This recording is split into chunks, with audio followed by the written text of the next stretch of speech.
On est fiers de nous, mais ce n'est pas encore fini. Ça va terminer en mars. On n'a pas 3 derrière, mais on n'a pas 3. Cette match, ça va basculer tout. 52 ans, c'est trop.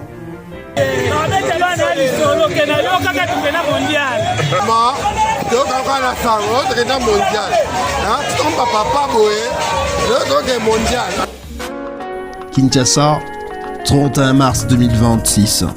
Il est minuit passé, mais la ville ne dort pas. Elle rugit sous une pluie battante qui ressemble à des larmes de joie. À ces instants, des millions de Congolais se jettent dans les rues. Certains n'avaient même pas 20 ans la dernière fois. D'autres n'étaient pas encore nés. Aujourd'hui, ils dansent, les bras levés vers les ciels, grondant d'orage, comme pour remercier les anciens. Ce soir-là, on ne parlait pas du match.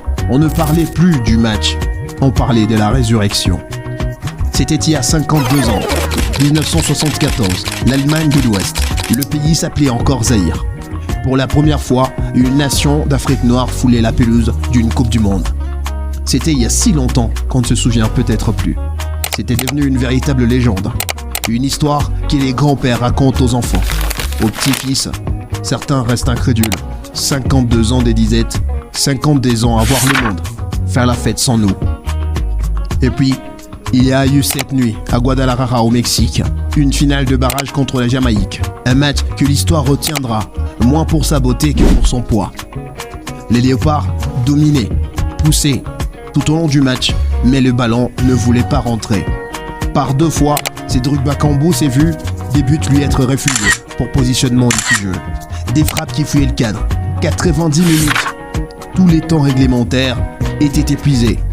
L'angoisse serrait les gorges de tout un peuple. Et là, à la 100e minute, pendant qu'on jouait les prolongations, un corner comme une occasion, une lueur d'espoir, une brèche qui ouvre bien évidemment cette lumière qui manquait à cette république. Le ballon fuse, dévié et dans la foulée, une cuisse, un ventre.